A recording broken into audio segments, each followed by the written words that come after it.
चाणक्य नीति। विद्या, धन और सेना का नाश कर देती है ये आदतें। आचार्य चाणक्य की कही बातें आज के समय में भी सटीक साबित होती हैं। यहाँ जानिए आचार्य की प्रसिद्ध रचना नीति शास्त्र में बताई गई उन गलत आदतों के बारे में जो व्यक्ति का सब कुछ बर्बाद कर देती हैं। आचार्य चाणक्य असाधारण व्यक्ति थे। मौर्य वंश की स्थापना में आचार्य का बहुत बड़ा योगदान माना जाता है। उन्होंने अपनी कूटनीति और कुशाग्र बुद्धि के बल पर इतिहास की धारा को बदल दिया और नंद वंश को समाप्त करके चंद्रगुप्त मौर्य का सम्राट बनाया था।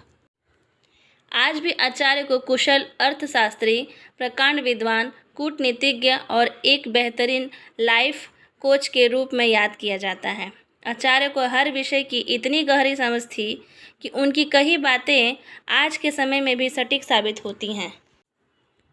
आचार्य ने अपने अनुभवों का निचोड़ को अपनी रचनाओं में पिरोया है, जिसके जरिए आज भी तमाम समस्याओं का समाधान निकाला जा सकता है और अपने जीवन को आसान बनाया जा सकता है। आचार्य चाणक्य के नीति शास्त्र के अनुसार व्यक्ति की कुछ गलत आदतें उसकी पूरी मेहनत को खराब करने की क्षमता रखती है। यहाँ जानिए उन आदतों के विषय में जो व्यक्ति की विद्या, धन और सेना का नाश कर सकती हैं। अभ्यास न करना। आप कितने ही प्रतिभावान हो, लेकिन आपको अपनी प्रतिभा को बनाए रखने के लिए अभ्यास करते रहना चाहिए।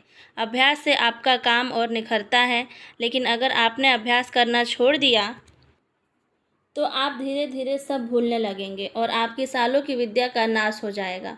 जबकि निरंतर अभ्यास से निपुणता आती है और सफलता के लिए किसी भी काम में निपुणता जरूरी है। धन को दूसरे के भरोसे छोड़ना। अगर आप वाकई धन कमाना चाहते हैं तो उसकी देखभाल आपको खुद ही करनी पड़ेगी। यदि आप दूसरों के भरोसे अपने धन छोड़ेंगे तो आपका धन निश्चित तौर पर बर्बाद होगा।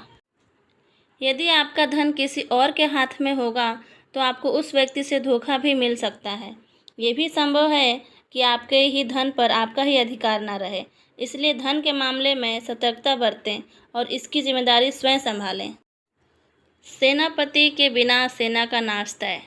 यदि किसी भी कार्य को बेहतर तरीके से करना है तो उसे छोटी छोटी जिम्मेदारियों में बांटना पड़ेगा।